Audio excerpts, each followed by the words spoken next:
You're about to enjoy an It Takes Three Network podcast. Hello?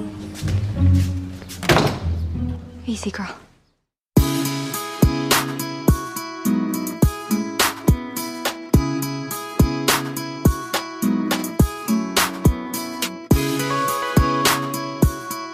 Welcome back to Let's Talk OC, an OC podcast. I'm Michelle. And I'm Liz. And this week, I know we said we'd have a guest, but John will be joining us for next week. After reviewing the episodes, he realized he really wanted to come on for next week, which makes total sense. Right. And we were predicting that next week's episode is this week's episode. So we were pleasantly surprised. Yeah. It's fine. Yeah. But this week we're talking about Season 4, Episode 5, The Sleeping Beauty. Original air date November 30th, 2006. Written by John Stevens and directed by Ian Toynton. Taylor has feelings for Ryan and pretends to be his sleep therapist while he deals with his insomnia. Summer gets in trouble at Brown and Julie can't keep her eyes from wandering. Yeah. Juju. Thirsty. She is beyond thirsty. It seems, Caitlin has followed in her footsteps. I mean, not to an extent at 15, but I'm assuming that's what Julie was like at 15. For sure. In Riverside? Yeah, I would say so. The scoop of the week, we're talking about the ice cream scoop provided by our buddy Mike, Del_Vasto on Instagram, is Dippin' Dots Liberty Ice. Liberty Ice. Yeah, Dippin' right? Dots. I mean, the only time I ever ate Dippin' Dots was at Splish Splash. Same. Which is a local theme park that has water rides type of thing that only kids from Suffolk County go to. Because so true. It's really gross and disgusting. Yeah. But Sam and I would always get Dippin' Dots. That was the only place you could get them, really. I know. So he says, I chose this because liberty is another word for freedom, and in this episode we see freedom as a theme. First off, Taylor is just newly freed from her French marriage and is off to find her next victim. Oh, God. Ryan is trying to be freed from his insomnia, which happens at the end with a little help from Taylor. Seth has given Summer her freedom from their relationship for a bit to figure himself out. Even cute little bunnies got freed this episode. So freedom was a big theme, and I wanted something that had freedom in its name. Also, Dippin' Dots are shaped like rabbit food, so it works there as well. That's so true. I wonder, my inkling is that they're red, white, and blue. I'm assuming so. You know? Yeah. I had never had that flavor. I would always get like cookies and cream. I've had strawberry and vanilla, or like strawberry cheesecake maybe. You eat them so quickly. It would be like one mouthful and they were done because they just melt. It was such it's a weird sensation. Like a phenomenon when it came out. So for like 5 years, all people talked about Splish Splash was Dippin' Dots. I think we might have had it at the mall one time, the machine. And then remember when we went to Comic-Con and Joe was determined to find the Dippin' Dots? Yes. Because apparently the year before they had them, but then we couldn't find them. Because it's like a novelty thing. Like nobody eats that anymore. Unless it's big in Canada still. Please let us know because I don't think we can ever find them here anymore. No, and I'm just thinking it's Splish Splash and at the mall. Well, the Splish Splash, you went up to a concession stand. Yeah. In the mall, I felt it was a machine. Yeah, a machine that you could press and it would dispense it into the cup. So weird. Which is bizarre to me too, to think that a machine is putting the little ices in the cup for you. But that was it. And then I think within a year or two, it was gone. It lost its allure. Yeah. It's like frozen yogurt. Red the mango. Froyo I mean, places. yeah, that was everywhere. Do they exist anymore? There's maybe one or two in the area, but they kind of tailored to the audience. So now they're like, self-serve, do your own. They have dairy-free options. They have ice cream usually or acai bowls. Right, that's huge. the big thing. Yeah. So I feel like they just tailor to whatever the trend is, but they never last for very long. So weird. It is weird. Because that was a super popular thing. Yeah, like every weekend. Mm-hmm. Anyway. Okay, so let's get into this episode. It opens up. It's the middle of the night at the Coens. Ryan is in the main part of the house and he's watching a Bollywood film. Yeah. Random. And Seth comes downstairs to find him because he's had a weird dream and he can't sleep. And we also find out Seth is still waiting a week before calling Summer. I think that's very... Admirable? Yeah, admirable. I appreciated that he was going to do that. I know it's hard to kind of play a game with your significant other, even though he's doing it for their benefit. I get why he's doing it. Yeah. It's hard. You know, he's looking at the clock every minute. I know. Should I text her now? Should I call her? What should I do? And so he can't sleep. And Ryan clearly hasn't slept in days. Yeah. So he sits down next to Ryan, commenting on the Bollywood film. And he's like, if you're awake, I'm awake. Well, he ends up falling asleep. Yeah. And on the couch. On the couch. And Ryan is up when the morning comes. He gets up. He goes for a run. And Kirsten finds Seth sleeping on the couch. So Sandy comes in after an early morning meeting. And Kirsten is asking him for advice on a slogan for New Match because Seth's suggestions weren't that great. Yeah, he's like, I don't even know. He said, love is nice and love schmuv. Love schmuv. That was the one that made me crack up. The doorbell rings and Taylor enters and she comes in quoting Shakespeare and she is so chipper this morning. Beautifully written. And she gives Kirsten something for a New Match that's from Julie. So this was her reason for coming over. Right. Because they don't really tell you yet, but Taylor has been living there. Yeah. At Julie's. That's right. Well, at Neil's, but at Julie's. Right. So Seth is like, whatever, I'm going to go bring Ryan a cup of coffee. And Taylor's like, wait, I'll do it. And so she grabs a cup of coffee and she takes off her coat. Oh, God. And she is dressed up in this gorgeous she's dress. Going out on the town. Yeah. Her hair is up. And you have Sandy, Kirsten, and Seth watching her. As she, gets herself together, she grabs the cup. The scene was so funny. She takes a breath and she's like, okay. And so she heads to the pool house. She enters and sees Ryan shirtless. And she goes, easy, girl. Easy, girl. I love it. And he just got out of the shower. So she gives him the coffee and he thanks her. He's like, I'm actually not really drinking coffee right now. Yeah, I mean, if you can't sleep, coffee's probably the last thing you should be drinking. Exactly. And she's like, I'm just here to thank you again. I will do anything for you. And he goes, hey, can you hand me my shirt? She's like, okay. And she laughs hysterically. And so she goes back to the Cohens to leave and they're watching her through the window. I love it. And so they're like, okay, Taylor's coming. So they turn. They have to change their positioning. They haven't been looking at them. Yeah. And she comes in and she goes, I never knew how funny Ryan was. And Sandy's like, okay, nobody ever says that about Ryan, so clearly she likes him. Clearly. And they're all just looking like, what the hell is happening here? It was very funny. It was a great morning in the Cohen household. Over at the Roberts, we have Julie in bed with her fitness instructor. And she realizes what time it is. And she's like, oh my God, you got to go because Caitlin's going to be up soon. He tries to sneak out, but Caitlin actually catches him because she's in the kitchen. And she asks him if he's her new daddy. Mm-hmm. Perfect. Angsty teen. Don't you always see that in shows and so movies? Good. Yeah. He tries to make something up and she calls him out on it. And so he leaves. And then Julie sneaks down asking if she's seen her instructor because he hasn't come over yet and they're supposed to have an early morning workout. Nice save. Taylor visits Seth at work and asks for a huge favor in which Seth already knows she's interested in Ryan. Right. It's very clear. Yeah. And he just wants her to forget about it. He says that it's probably just gas. Yeah. Which is hysterical. But Taylor is so self-aware, which I loved this part. Me too. Because she knows that, so what, if a guy is nice to me and gives me attention and I start to like him, that's just how I am. I was raised by a she-wolf of a mother. This is how it is. Right. It makes so much sense. And like you just said, she is so self-aware that she knows she's doing this. Yeah. And she can't stop it. Right. And then, Ryan is very attractive and he's kind of the loner and quiet. And so she's like, oh, he's mysterious. I want to get to know him more. And she just can't stop thinking about him. Yeah. So all she wants Seth to do is to find out if he's ready feelers. To start dating.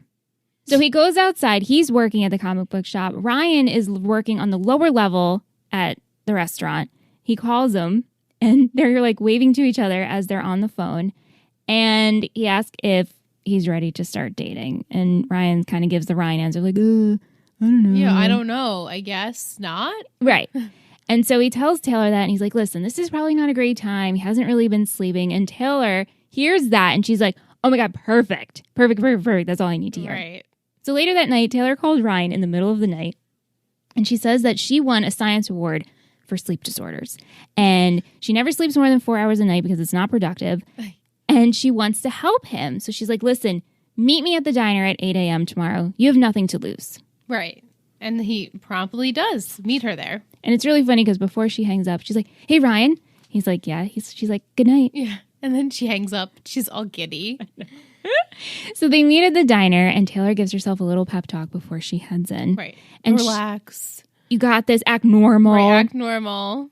And so they sit down, and she asks how much of you not sleeping is related to Marissa. Right off the bat. And she's like, I need to know about it because, I'm going to be your sleep therapist. Right. It's like this works both ways, right? Let me find out where you stand, but let me try to work you with help you sleep. And so he says that this started after Thanksgiving, and then Taylor has this light bulb moment where there's no sense of you going to sleep anymore because your purpose of getting Volchuk is not with you anymore. He's already locked up now, so he doesn't really have a purpose at all. No. And for Ryan not to have a purpose, it's really difficult for him. Yeah, and so she's like, what's the point in going to sleep? And so Ryan's like, wow, I never actually thought that way. You're right. Thanks, Taylor, and heads to work. Right. So later in the day while he's working, Seth stops by and he's rambling about summer, about recycling, and asking if he's driving Ryan crazy yet. Taylor comes up and asks for Ryan's keys so she can get the room ready for later. So Seth and Taylor, they talk on the side while Ryan is preparing their order. And he's like, you need to drop it. And she gets all defensive and she's like, no, is it because I'm not Marissa? Yeah. And he doesn't say anything because what do you say to that? Well, it's such a tough situation because obviously Ryan is acting this way because of Marissa and her passing, and they had such a strong relationship, and it's the last girl he truly, I think, loved. Yeah, I think so. I mean, Sadie was nothing. I think he probably realized, as most of us do, when you kind of have that fleeting romance and you think it's love, but it's really just lust. Right. When you're young, I'm sure that was what Sadie was. Not that she wasn't great. Right.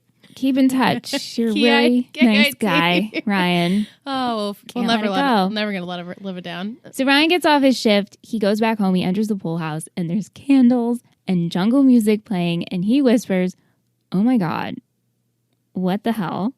Like the expression on his face is like, what am I walking into? Taylor is there. She's setting the mood, and she's wearing the cutest sheep pajama shirt. I loved that. Yeah, funny she's wearing just the shirt, but I guess she's wearing leggings. I know. With it. That's what I expected to be a set. Yeah, I know. Where were the pants? Maybe she thought that was too much. I was just going to say, maybe she thought it was a little bit too much. Yeah. And so she's like, get ready for your massage, and I'm going to sleep next to you because it's proven that when warm bodies sleep next to you, you'll be able to sleep better. Sure. And so Ryan, before even taking any step closer, he asked her flat out like, hey, you don't have feelings for me, right? Right. Because this would be awkward if you had feelings for me. And she's like, no, of course not. I'm your friend. We're friends. And I just want to pay you back for what you did for me. Right. So she spends the night. But he slept in the chair the whole night. Well, he laid in the chair. Right, because the next morning Seth comes in and he just sees Taylor and he's like, what the hell is happening? Ryan comes in from a jog, and this is where he says like, oh, I slept in the chair all night, and then Taylor's all worried that she snored all night in the bed. Wouldn't you be though?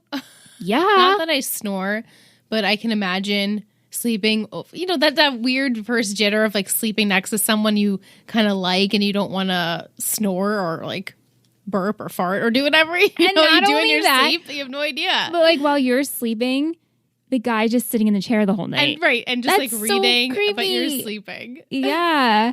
And so he sits down with her and very nicely is like, listen, I'm sorry this didn't work, but thank you for helping, but I really need to deal with this on my own. Right. Makes sense. Yeah. Like, just give me a minute to figure out what's wrong with me.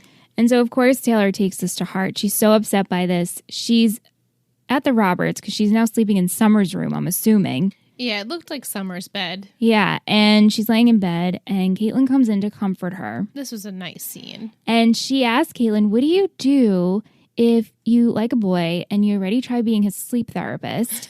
And Caitlin, without even flinching, she's like, don't give up. You got to dress up. You got to touch him. You got to laugh at his jokes. and walk in front of him because you have a nice butt. Right. If he's a butt guy. And then Taylor goes, well, I don't know if he's a butt guy. She goes, regardless, it can't hurt. Like, just walk in front of him. And I just love Taylor's reaction. She's like, oh my God, you're so good at this. And you're such a sweetie. And thank you so much for my butt comment. I really liked that whole scene. Yeah. So last episode, we had Julie and Caitlin trying to stay out of trouble. And, well, Julie is just a thirsty mama. Right. In this episode. Caitlin started taking tennis lessons, she has a huge crush on her tennis instructor, Spencer. Mm-hmm. So Julie goes to pick her up and realizes she also has a crush on this instructor. Same type. And decides that she's going to start taking tennis lessons again. How convenient, right? Right. And not just by herself. She's going to take them with Caitlin. How weird is this? So stupid. Yeah. So we see them at tennis practice and Julie's like hitting the balls and Spencer's watching her and complimenting her and Caitlin's being ignored. So she starts hitting Julie in the head with tennis balls and then gets rid of her racket because Caitlin is just so mad at her mom because Caitlin has a huge crush on Spencer. Yeah. And Spencer even said, like, dude, you're 15. Right. And he's supposed to be 25. Right. And when Julie walked up, she goes, easy girl. I know. I cracked me up. So later on, we see her making out with Spencer and Caitlin and the Lukes see this. And this upsets Caitlin so much. It's like, why can't my mom just like a boy that I don't like? Yeah, it actually reminds me of when Julie was with Luke. Mm-hmm. Sorry. Do you think Caitlin knows about that? I don't know. I'd like to hope she doesn't know about that. Right? Because she was so young. Another fucked up thing that's in this family. Yeah, I would hope she doesn't know about that. But because Julie is so preoccupied with her newfound love of tennis, Kiki is working on new match by herself. So Sandy stops by the new office space, gives her a sweet gift to congratulate her. It's a Wonder Woman paperweight. And Kirsten expresses how worried she is because this old service was going to retire and sell them the new list. Their list. Okay. Right? But the problem is now another person is interested and can pay much higher than they can offer to get the list. So it's like if they have no list, they have no business. So Sandy mentions his new backer that he's been working with, Gordon Bullitt, who is an oil tycoon and can be a silent backer. So Sandy goes, he meets to play golf with him, and he pitches it to the Bullet. The Bullet. The Bullet. What a hoot. The Bullet is bragging about how cash rich he is, and he doesn't know what to do with all of his money. He's so obnoxious. I actually just watched an episode of Sabrina where he plays her hillbilly cousin, and I totally forgot, and I was like, oh shit, the Bullet is like on the same week that I'm going to meet the Bullet again in the OC. It's so funny. So weird. Yeah, it was really weird. But on their golf game, Sandy mentions new match and that Kirsten's partner is single. And so he invites him to the benefit to meet Kirsten, and he'll be Julie's date. Right. What do you think of Gordon Bullitt meeting him again? His comments are interesting. Cringy? Very cringe. And racist? Very racist. Very cringy, very racist. Very white. Yeah. Yeah. Sorry, not sorry. No, I mean, I was like, oh, some of the things he was saying, I'm like, oh my gosh, I forgot how cringy. How cringe. Yeah, it's not good. No. And makes his character not as likable as maybe once before, which, not to say that we should have liked what he was saying back then either, but yeah, I mean, there are some moments with the Bullet that I like because of his relationships that he forms. Yeah. But yeah, I mean, right now, I mean, he's just saying remarks talking about women and yeah, it's really obnoxious. Whether they're hot disgusting. or not. Yeah. And then he slaps Julie's ass. Well, right. Well, sorry. Yeah, no, I know. But so Kirsten pitches the idea to Julie on the phone about, hey, listen, I have this backer. He's an oil tycoon. He's mega rich. You're going to be his date. And so Caitlin overhears this and she wants to tag along.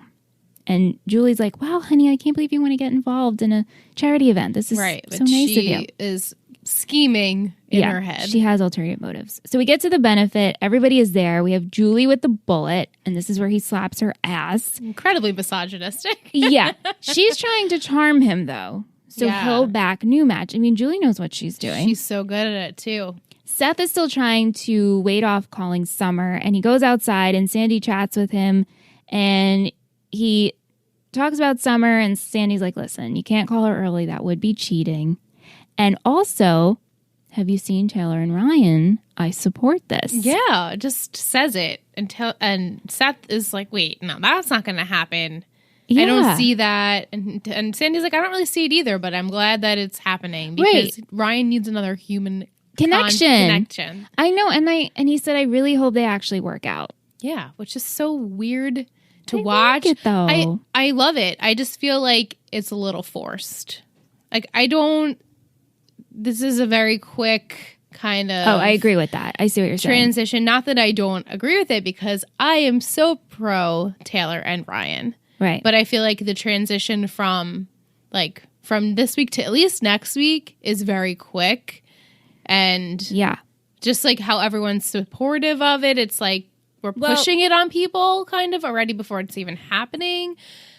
Not to say no, again, a lot of our listeners wrote in about this situation and our commentary on, is it too quick? How do we feel about this progression? And I was thinking about it. Ryan moved out of the Coens super fast after Marissa passed away. He's been in this really, really angry space. And then he was on the hunt for Volchuk, right? That's what like preoccupied his mind. So as a parent, and I think for Sandy and Kirsten to see like, oh, wow, he's focusing on love again, or just another human. Right. Something that's keeping his not mind violent. Right.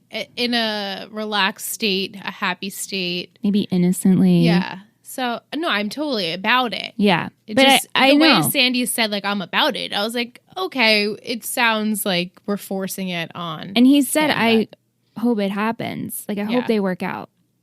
Anyway, so meanwhile, inside we have Taylor and Ryan. They're dancing. She enters, and Ryan's breath is taken away before they start dancing. Yeah, she looks Let great. me back up. And she came prepared. She's in this gorgeous red dress. She asked Ryan to dance. She walks in front of him, so he gets the view of the backside. Yeah, because at first he says, well, I'm not really a good dancer if you haven't seen her or something. Like, you can pick up on it. And so she says, well, it might just be fun. No pressure. And he's just like, friends. okay. Yeah, just friends. Sure. So they're dancing, and they talk about high school and how he probably hated her. You were probably the president of the Taylor Hate Club.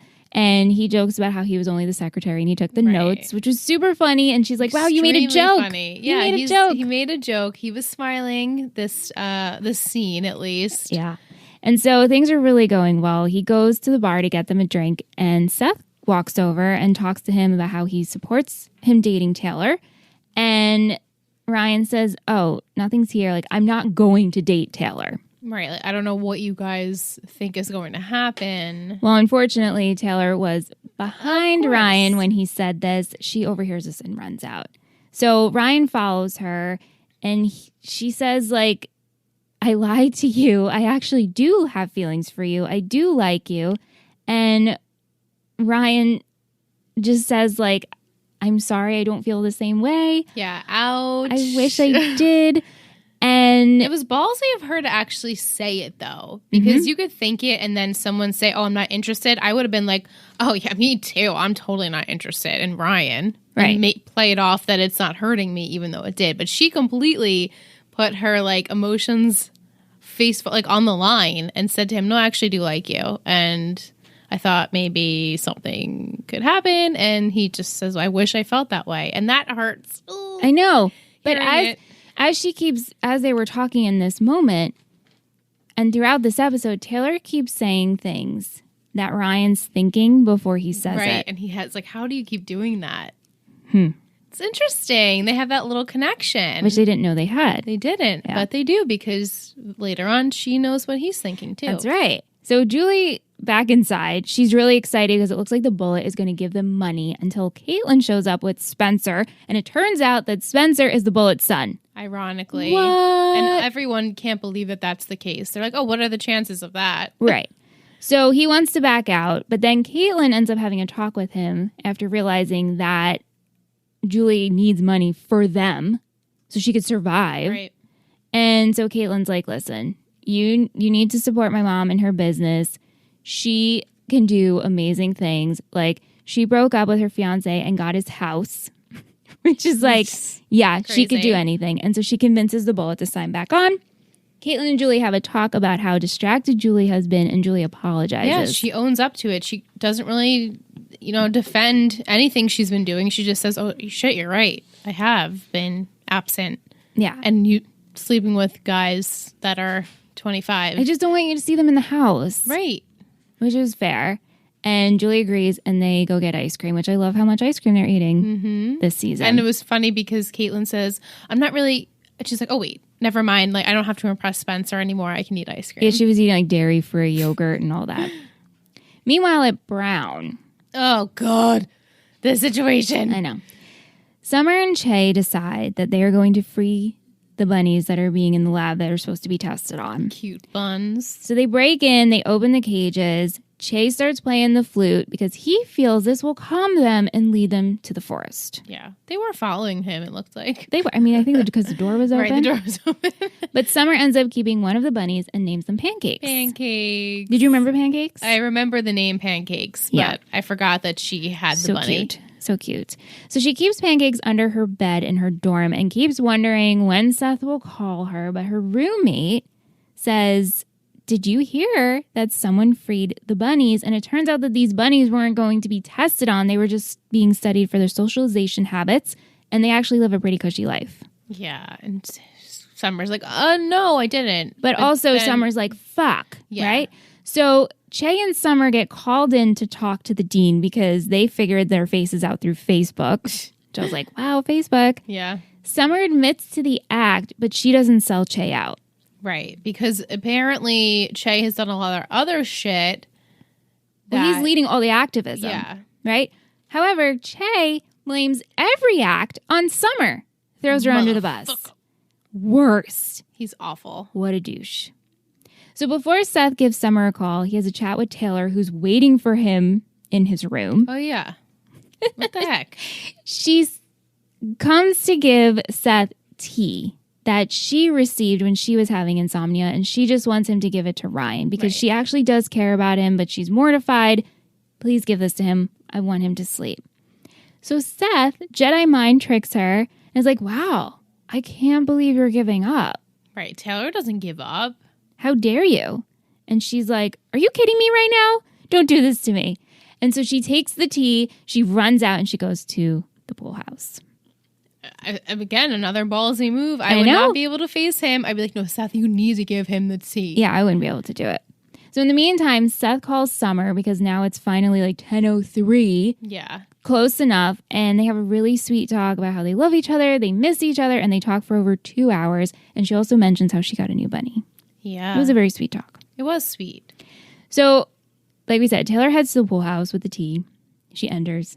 She apologizes to Ryan.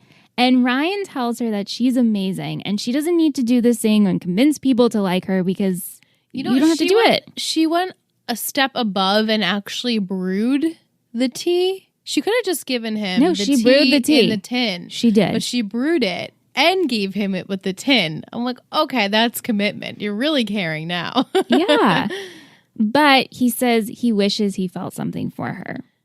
But then she responds with, how about we just have one kiss? And he goes, we already did that. And she's like, well, no, you kissed me and that was for a plan. I'm going to kiss you. And if you feel something, then we know something's there. And if you don't, I'll drop this. And I'm trying to put myself in One Ryan's kiss. shoes. If some, let's just say, I'm sure he thinks that she is attractive. Obviously, when she was in the dress, he was eyeing her. So I'm trying to put myself in Ryan's shoes. If this attractive guy, my age, wants to kiss me and I'm single, would I do it? Like, if he's attractive, yeah, I'd probably let him do it. I would too. Especially with this plea here is, okay, one kiss. Lonely, you know. Right. One kiss. If nothing's there, we drop it. If something's there, then we know something's there. We have nothing to lose. Right. Which is like you're putting so much weight in a first kiss. Second kiss. Second kiss, right? Because their first kiss was really good. Yeah. But he didn't view it that way. Right. But she did. Right. So they kiss and they break away.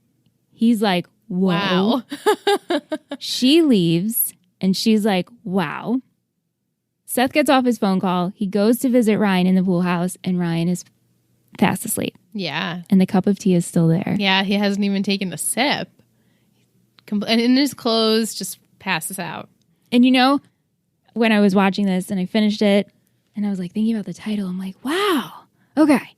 So in the movie Sleeping Beauty, she's awoken from a kiss. Mm-hmm. But in this, he goes to he's sleep put from to sleep by a kiss. That's ironic. I was like, the title. Yeah. But yeah, that's how the episode ends. And it's like they had 3 kisses technically because she kissed him and then their lips didn't touch yet and then they kissed again. See. Mm-hmm. So I get like it's the whole moment of one kiss, but in the, to get a really good kiss, you need to like touch lips a couple of times. Well, you have to find like the groove. Right. You can't just like pucker up.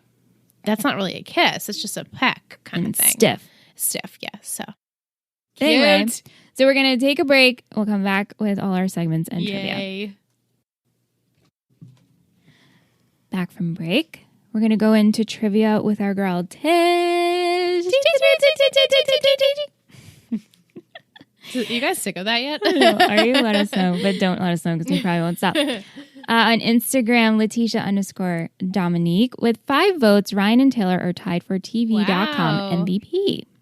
Tie. In this episode, Bullock calls Caitlin the pot stirrer. This is the name of a previous episode when she gives Seth pot.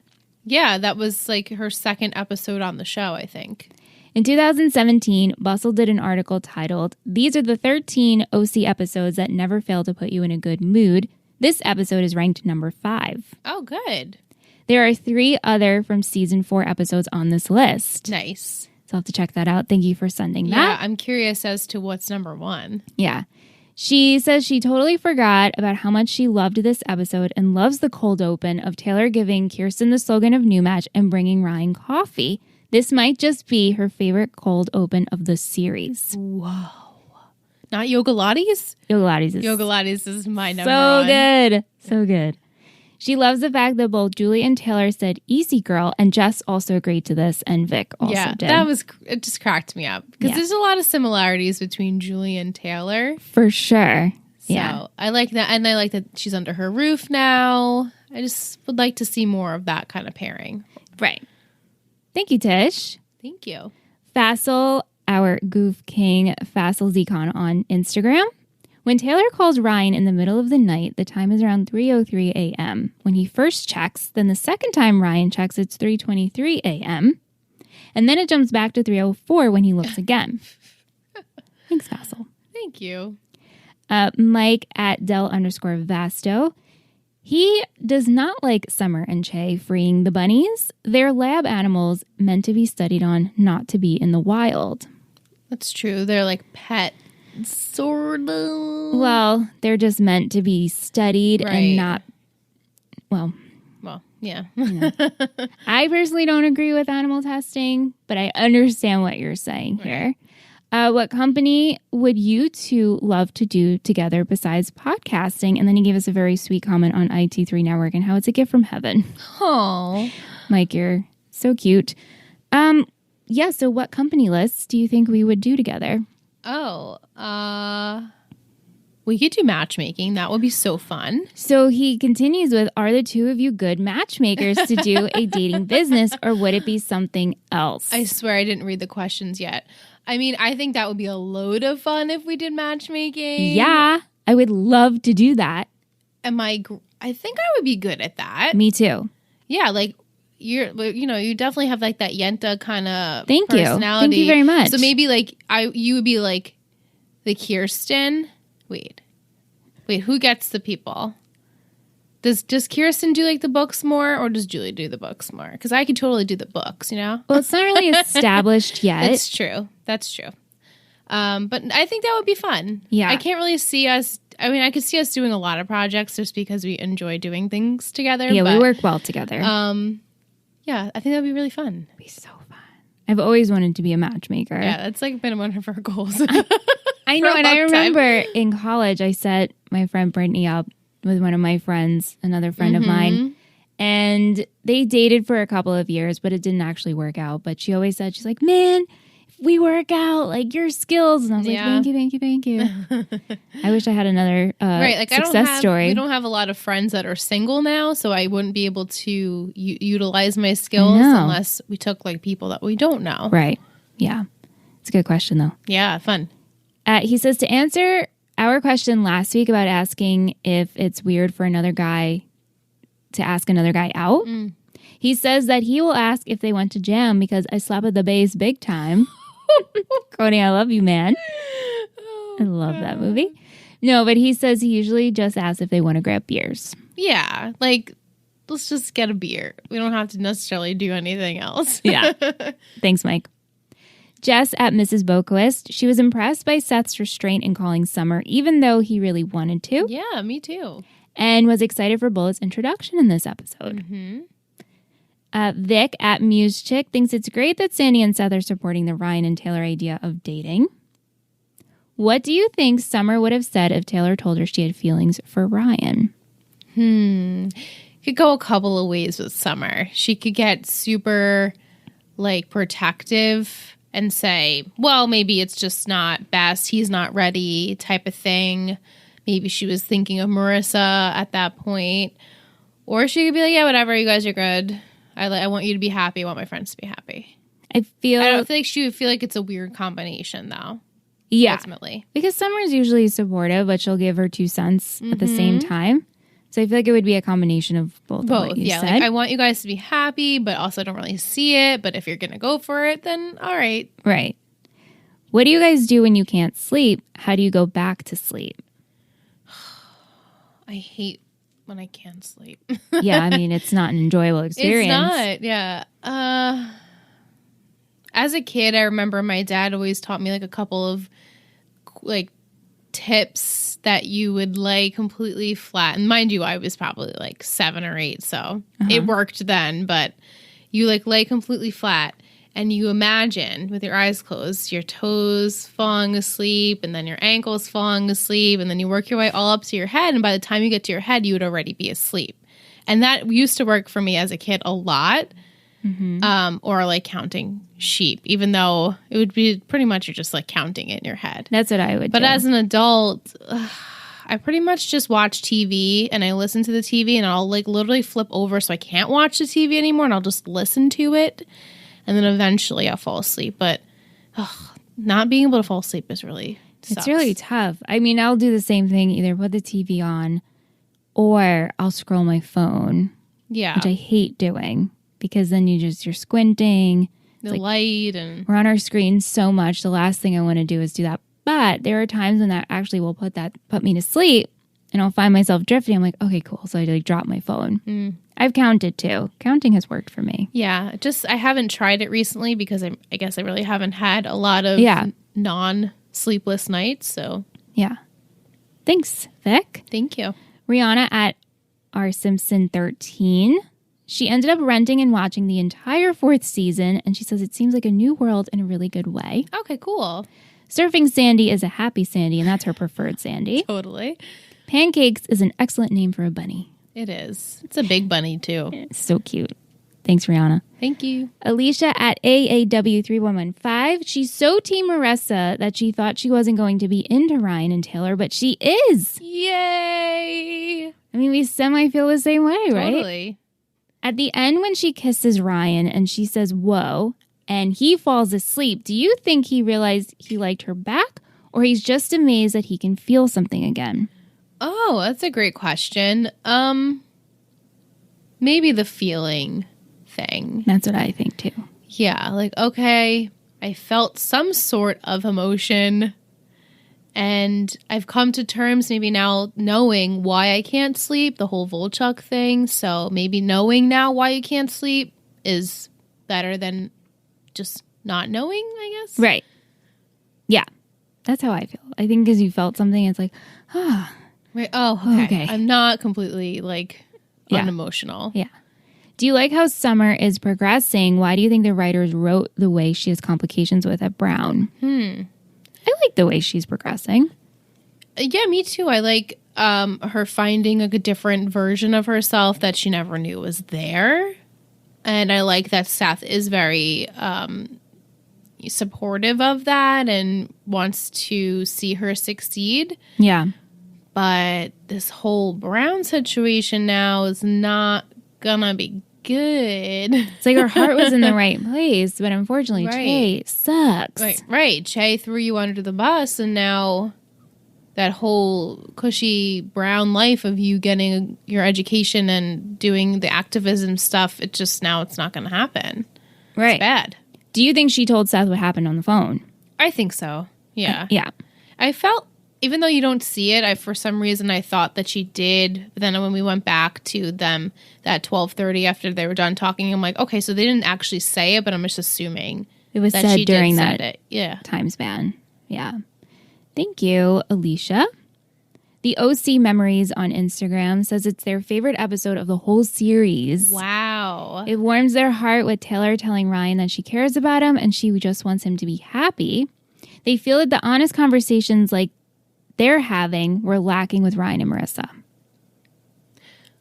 Yes. Also, they've matured a year.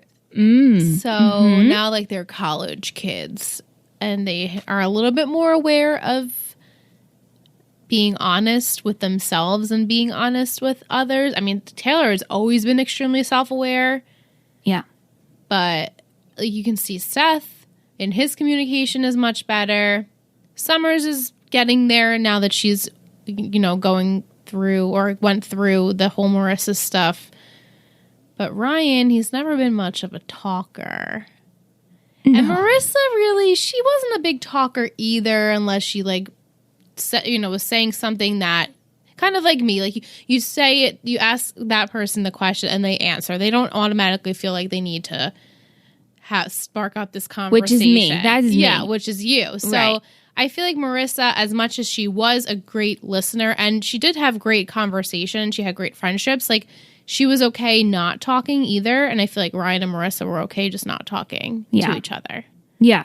Which is just how their relationship went. And maybe sometimes it was bad to a fault because they didn't communicate. Yeah. And lack thereof is when things went really bad for them. It was like this unspoken magnetic attraction that they always had for one another. We're always going to be connected to each other. And we're always obviously physically connected to each other. But that emotional level of like that deep conversation, I guess at that point just really wasn't there yet. And I feel like if she did live, they would be able to spread that out throughout the years and really develop this like very beautiful. Yeah, I agree to that. Figuring out how to speak to each other relationship or have like more like life talks. Yeah. Because she had they went through such heavy shit that they didn't want to talk about it. Ryan never wanted to talk about it. No, and I just felt that a lot of times they could say so much without saying anything at all. It, right. Good stuff. Yeah, love that. Hypothetical. Yeah. Thanks, guys. Music in this episode, Ben Gidjoy. Brothers and sisters, Chad Van Galen, Digby Jones, Elvis Perkins, Goldspot, and Tom Quick. Ryan smile counter. I had 3. I had 6. I only really noticed it when he was dancing with Taylor. Vic had 8. That's a lot. Yeah. So, and I was like, maybe am I counting the smile to, like, right, like, what do you consider a smile? Like, is it just full teeth? Is it a smirk? we gotta be more specific. Okay, we gotta work on this. This is our new thing. And then I'm looking down when I'm writing my notes. I'm like, am I missing a smile? Me too. Okay, so we had 3, 6, and 8. Sure. So somewhere in that realm, 3 to 8 Ryan smiles. Ryan smiled. Taylorism. Taylor.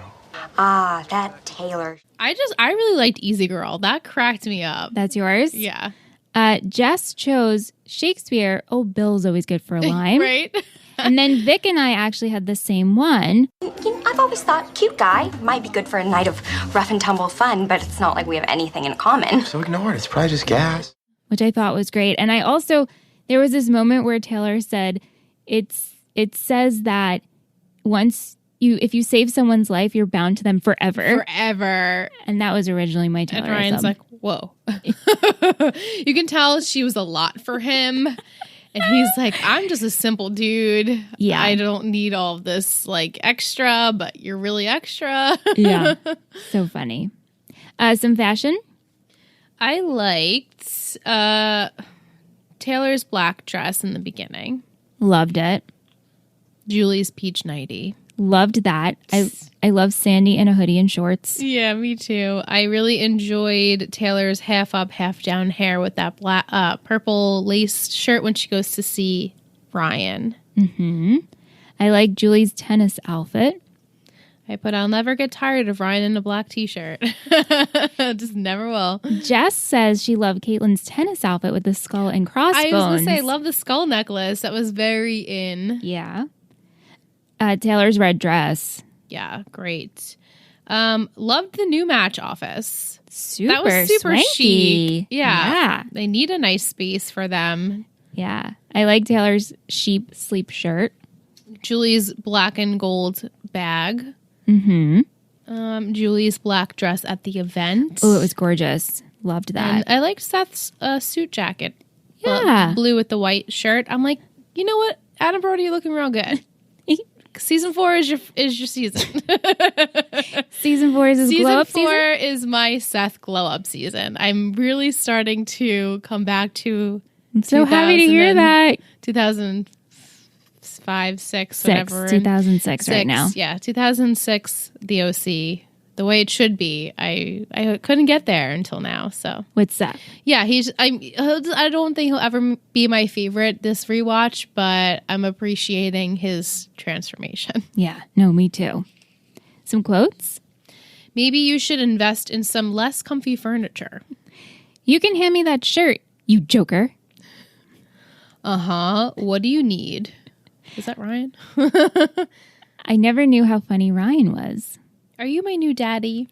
She said Ryan was funny. Sandy with the bullet. He's really not a bad guy for being a total pig.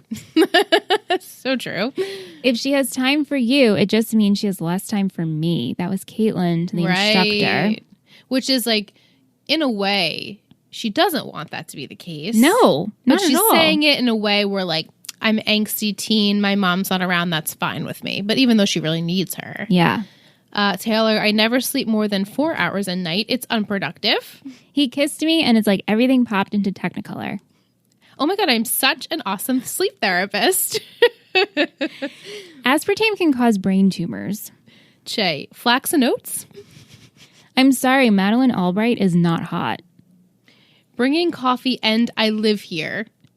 I'm going to Sandy's delinquent benefit with the man called the Bullet. Apparently he owns Texas. That's all I have. And then Caitlin goes, yeah, I got game. Yeah, she does. Yeah. Lots of good quotes. Lots. I was like, plenty? No. Lots of good quotes this episode. All right.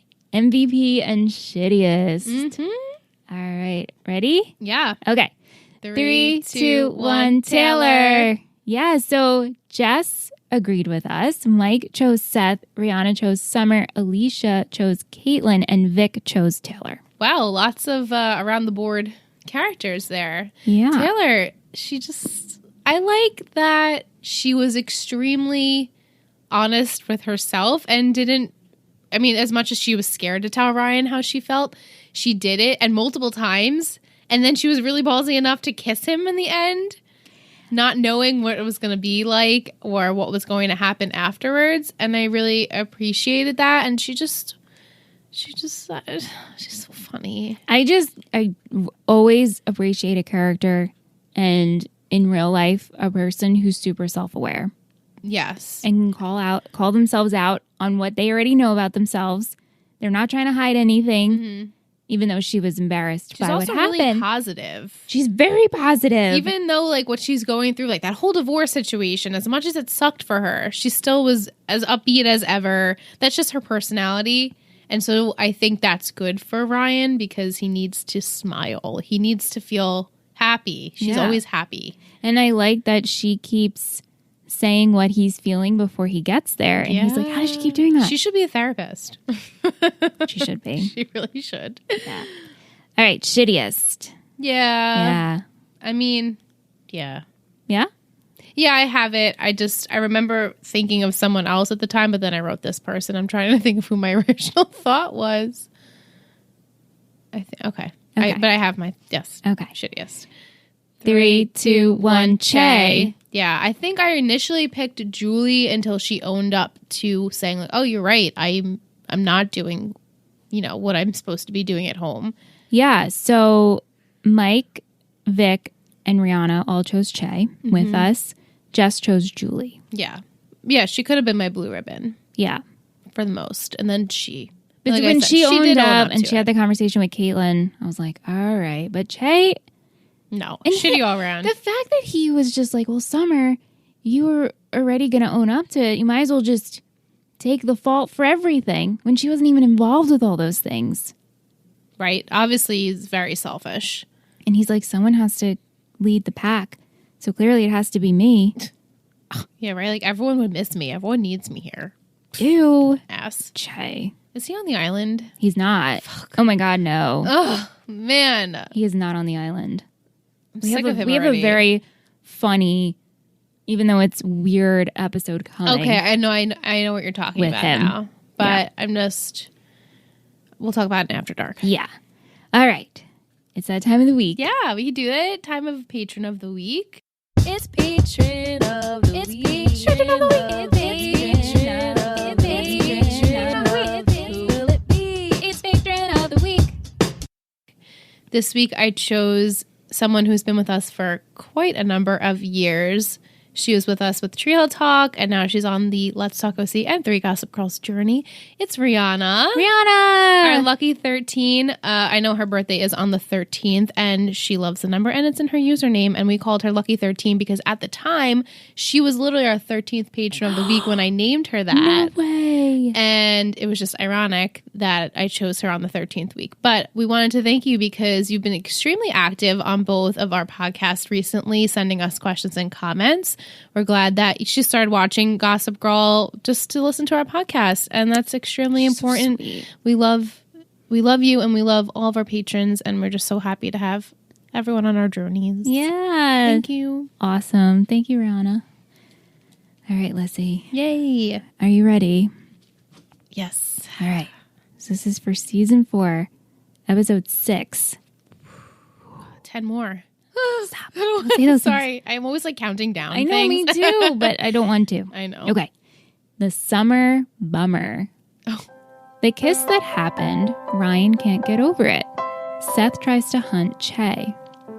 Oh. So this kind of gave you a lot, but It did give me a lot, but things that I actually already know with as far as Ryan goes, clearly that kiss made a lasting impression. clearly. So I am excited for that progression. Don't really remember how we kind of get the more progression of Taylor and Ryan. Spoiler, it does happen.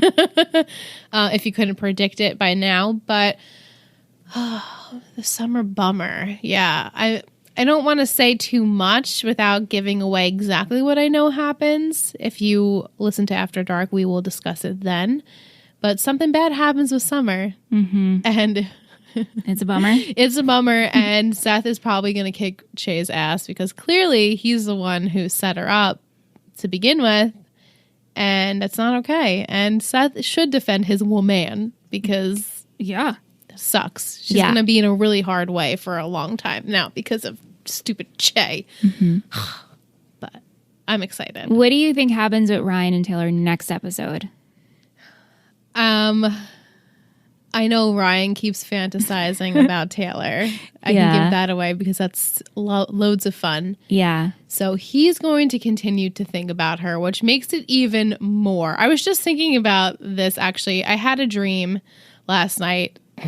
You guys can skip over this, but where it wasn't Ed Westwick, it was Chuck Bass in my dream. And I mean, you guys know our feelings on Cher at the moment. I'm not like on Chuck's side, but I had a dream where like we were in a relationship and it wasn't Ed, it was Chuck.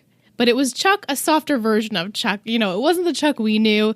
And I woke up and I remember seeing like a picture on our Gossip Girl feed. And I was like, oh, like you get smitten. You know, like when you just have a dream. And so yes. it's happened to me too in the past watching Heroes when Heroes was on. And wow, why can't I think of his name right now? Milo? Zachary Quinto. Oh, okay. Who plays an evil guy on this show. Yeah. Never had an attraction. And then all of a sudden, I have a dream about Zachary Quinto. And like that, I was like, oh my God, I have such a crush on him in the show.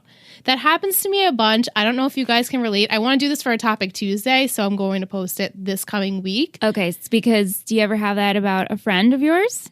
No, see, you have had that a lot. Yeah, it happened recently. And I was like, oh, this is weird. Right. Like, and then, but for me at least, with the celebrities, you kind of get smitten and like that's where it ends. If you see the friend, it's like in your everyday life. It's not, and you're like a married woman. It's not like you're going to go venture out and like see these people, but it's just awkward. It's a weird sensation because after you dream about having relations with this person, you're like, oh, I feel some type of way towards you. Yep.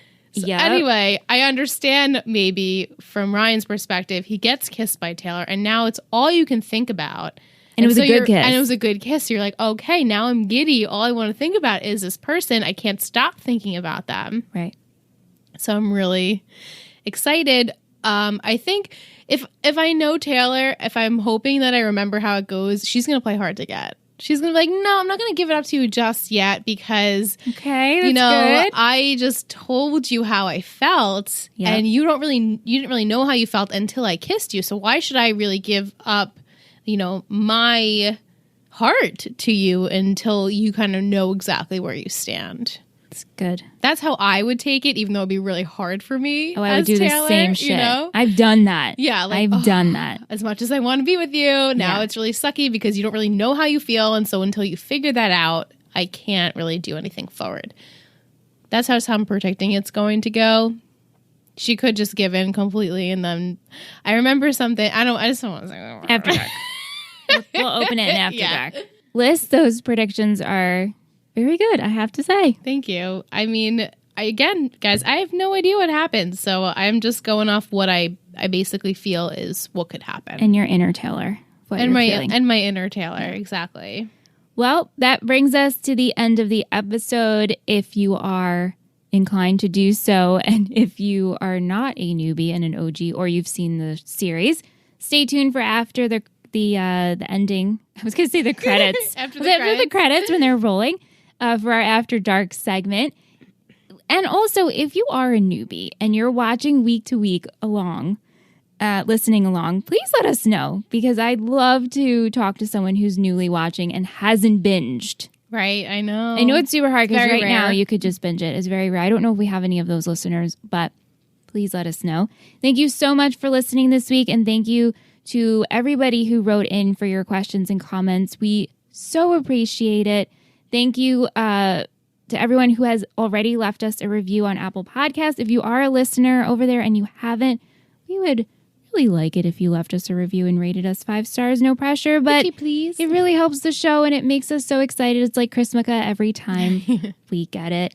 We also want to say happy August to you guys. We hope everyone is staying happy and healthy and safe.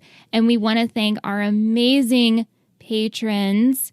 Roll call, please, Liz. Roll call. Start from the top. We have Alexis, Alonia, Allison, Amanda, Ava, Anna, Carmen, Chloe, Daphne, Emily, Jillian, Jacqueline, Jen, Jessica, Jimmy, Caitlin, Kelsey, Kendall, Kiralee, Corey, Kristen, Lisa, Logan, Mallory, Michaela, Michael, Michelle, Rihanna, Ryan, Sean, Shanna, Shannon, Sophie, Steve, Teresa, Tish, and Vic.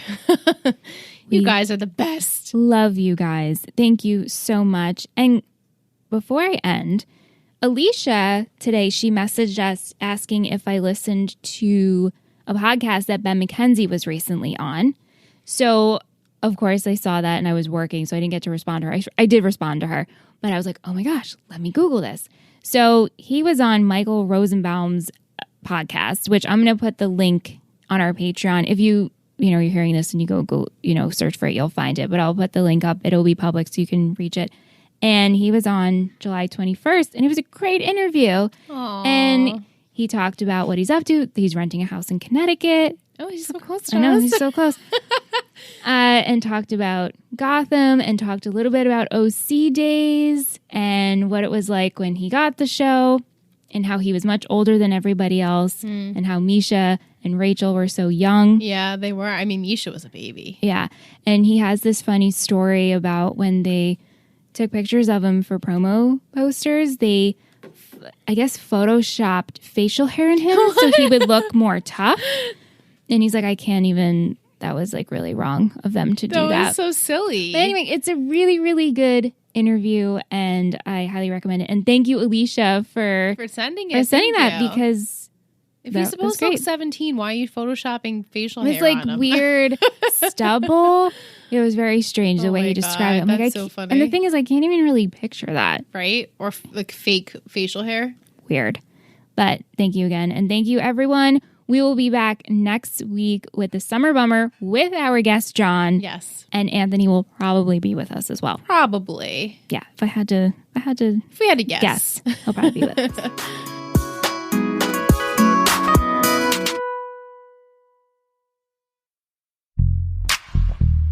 After dark. After dark. Let's talk OC.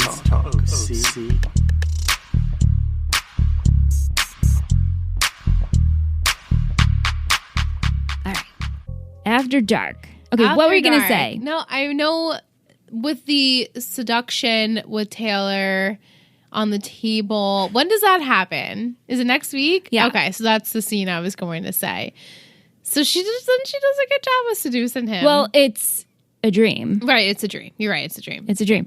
And it's funny because Mike wrote to us how he's like, haha, joke's on you guys. Right, you guys don't know what you're talking You guys don't know what you're talking about. And he gave us his feelings on Taylor. He said he's not a Taylor or Ryan Taylor fan. Okay. He feels like their story is rushed and Ryan should just adjust to his new life. And it's too early for Ryan to be dating. I definitely agree with that. Yeah, he also says Taylor reminds him of those girls in high school that leeches on to any guy that gives her any ounce of attention, which Taylor admits to. Right, she does. But he thinks that maybe they should have left Ryan single. That would have been fine for me. I would love to see just a developing and a growth of Ryan, and then come the finale, maybe, he nods to some random girl that's sitting at the wedding, like knowing that he actually moved past and like went into a relationship. Yeah. I just love Taylor, and she could have literally dated anyone on the show, and I would have loved it because I just love the person that she is. And as we said, like, she is extremely self-aware, so she knows that could be extremely clingy. And it's to a fault, and she doesn't know how to control it. So it would have been nice to see her maybe develop a little bit more of like not a self-confidence, but a way that she can like deal with her latching on to people. Maybe she learns that through others. Maybe they didn't even have to be romantic. Ryan could have just taught her a lesson. Like, you don't need to do this. You're great by yourself. You don't need to latch on to whoever just gives you attention. I could see them having a good friendship, as much as, she talks a mile a minute and she's really quirky. But Ryan says, like, you're amazing. You're a cool girl. So yeah, he sees her for who she is. Right. And I never thought that he hated her in high school. I mean, he's joking. No, they were. I don't think he ever thought twice about her, to be honest. No. I mean, and I think that's also what Mike is saying is, she apparently was there the whole time. Yeah. But I mean, there have been people in my life that I was not close with in high school, but then afterwards became close with them. Yeah. Like Ingrid. I was not friends with Ingrid in high school. Right. We always hung out with the same people, but we never really hung out with her. Never hung out with her. We were in the same social circles, but I wasn't friends with her in high school. And same thing with my husband. Yeah, he was in my same. high school. I didn't know him in high school. Well, you knew him, right? Before I did. Mm-hmm. And of course, we grew up together, so I knew you. I'll never forget that day when Aunt was at your house. This was years and years and years later after Aunt and I knew each other. I met Aunt when I was in the 7th grade. Aunt was in the 8th grade. We sat at lunch together. And, I go through my 4 years of high school. He goes through his 4 years of high school, or then 5 at that point. And I go to Michelle's house, and Aunt looks at me. He goes, Liz? I'm like, Aunt? And Michelle's like, I like him. I'm like, oh, fuck, what? I mean, at that point, not that you liked him then, because you were in a relationship when we met Aunt, right? Sort of? Well,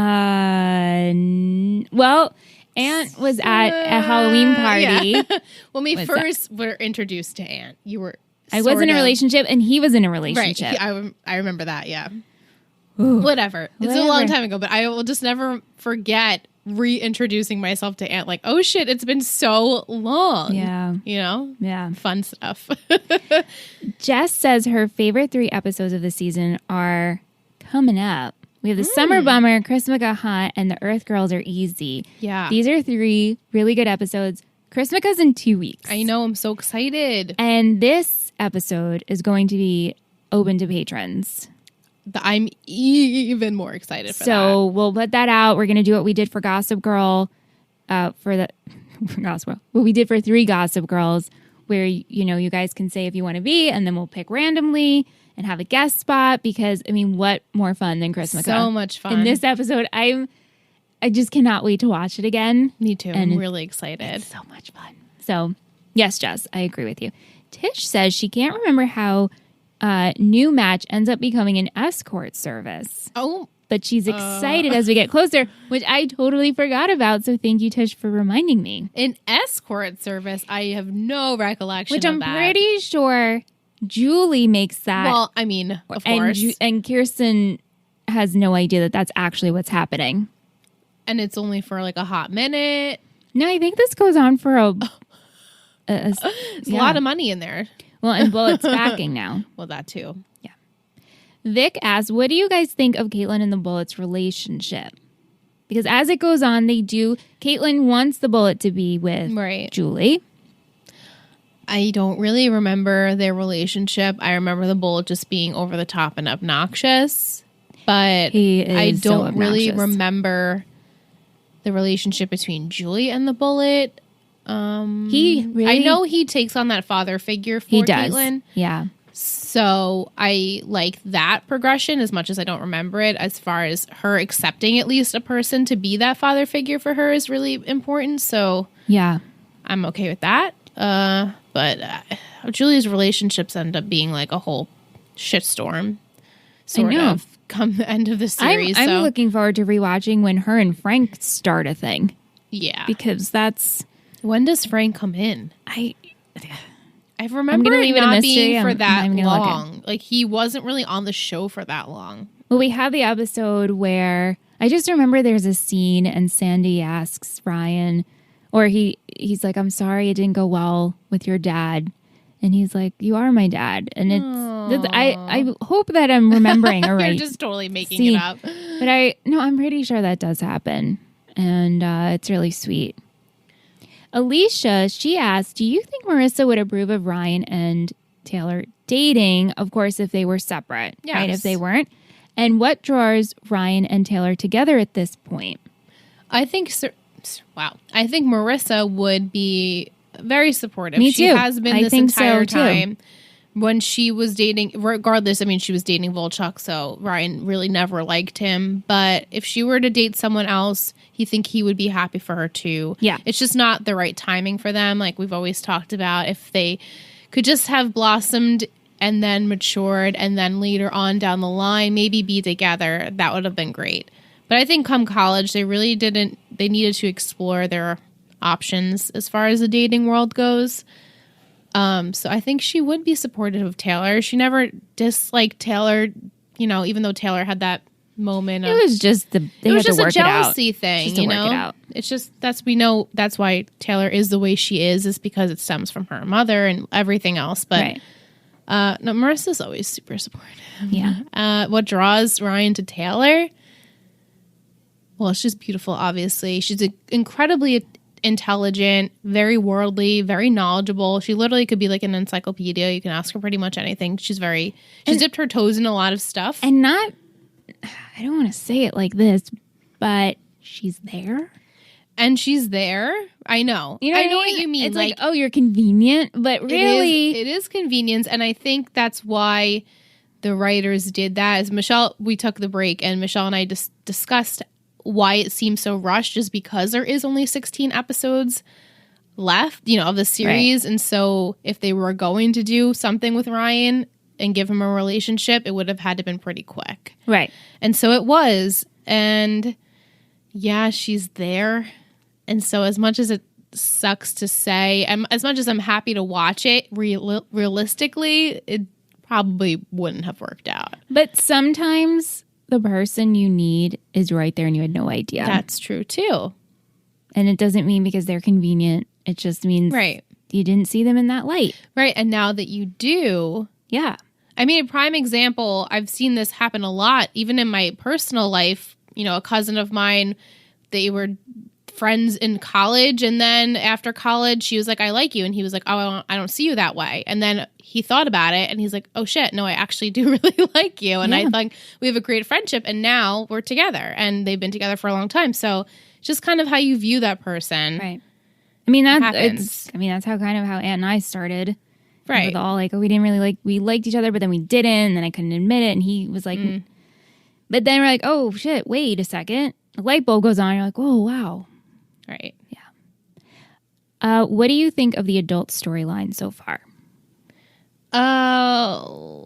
Besides Julie, like they're not really utilizing Kirsten and Sandy. I think we're just waiting. You know, Sandy was difficult last season with the whole hospital. Everything with Kirsten, even like just the relationship was difficult. So I think they're giving us a break. Yeah. Like, oh, you guys deserve just to be happy and in love and parent your kids.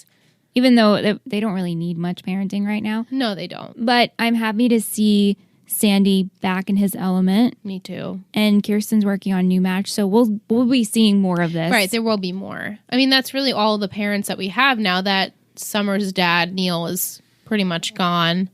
It's just Julie, Kirsten, and Sandy. Yeah. Because that's it. It's okay for now. Yeah. Yeah. Well, that's all we have for questions and comments. Thank you, everyone who sent them. We love discussing this. So fun. I'm really excited for Christmaka. Me That's too. coming around the corner. I mean, next episode's great, too. Yeah, I'm excited for that, too. I'm just really, I'm always on Taylor's team. I'm always generally on Ryan's team, too. I think he probably is still on my top 5. Just putting a light prediction out there for when I actually pick my top 5. But is it because really this series is, it's Ryan, right? The series is Ryan. I mean, it's the Coens. It's hard Ryan. because here we go, right? You're like, it's Ryan. And then you're like, well, it's Seth Cohen. You think of Seth Cohen, you think of the OC. Right. They go together. And then you're like, well, what about Marissa? And then you think about Marissa, that's the OC. Yeah, I know. It's hard. But even though Ryan was incredibly frustrating at a point last season for me with Volchuk and Johnny and Marissa and the way they didn't communicate in the shooting, and I still love his character. Oh, yeah. So I'm always going to be on Ryan's team, even if I don't necessarily agree with his we're rooting choice. for him. Yeah, I'm rooting for him. I'm always rooting for Taylor. I want her to be happy. So I'm really looking forward to watching this again because I don't remember really how it happens. I just remember really liking it. Yeah. And God, I was thinking, we didn't want to talk about Summer getting kicked out of Brown. So she's getting kicked out of Brown, next episode, right? Yeah. What does she do from there? I don't remember. She doesn't go to RISD with Seth. No, she ends up living, or her and Seth become extremely lazy at some point, and they have to figure out what they're going to do. And in next episode, I mean, he goes to Rhode Island looking for Che and trying to, but it's not the episode where he has that moment with Che, with the otter. Right, that's what I was thinking of. Okay. It's such a weird episode. Yeah. But I was thinking today how different this season is from last season. And I know that's a given, right? Right, so it's like, yeah, duh. But I was like really thinking like last season, us discussing 3 with Marissa and Johnny and just the overall like drama filled of it. Much. And this is just so much lighter. And we said that it was heavy in the beginning. It's just so different. It's not bad. No, it's not just bad. Different, and it's nice. It is. I like where we're going. Yeah, me too. We need to end it on a happy note. And you know what? For so long, I was like, oh, 4 is my least favorite. And now I don't know. Now I feel like I can't pick. And that's really hard for me because so many times in other shows, I'm like, yes, like a definitive. I know. And this, I'm like, I don't know. They all kind of. They all do the same thing for me. I think in terms of being happy, being sad, the cats are probably. And maybe it's like, okay, 4 is not the worst. Maybe it's just in the ranking. I don't even want to use worst as the is the term. It's just Right. different. It And is that's just it. different. I'm going to just put it out there. I think maybe mine goes. Now I'm like, I don't know, actually. Too soon. How about too soon to tell? Too soon to tell. Anyway, guys, we'll be back next week. Thank you so much for listening. If you've made it this far, the emoji will be, list you pick. The emoji will be a bunny. A bunny! Yes, send us a There bunny. has to be a bunny emoji. There is. There's two, I believe. Definitely. Yeah, there's like a face and then there's the actual The body. bunny. Yeah. Okay, cool. Yay. Yay. Bye, guys.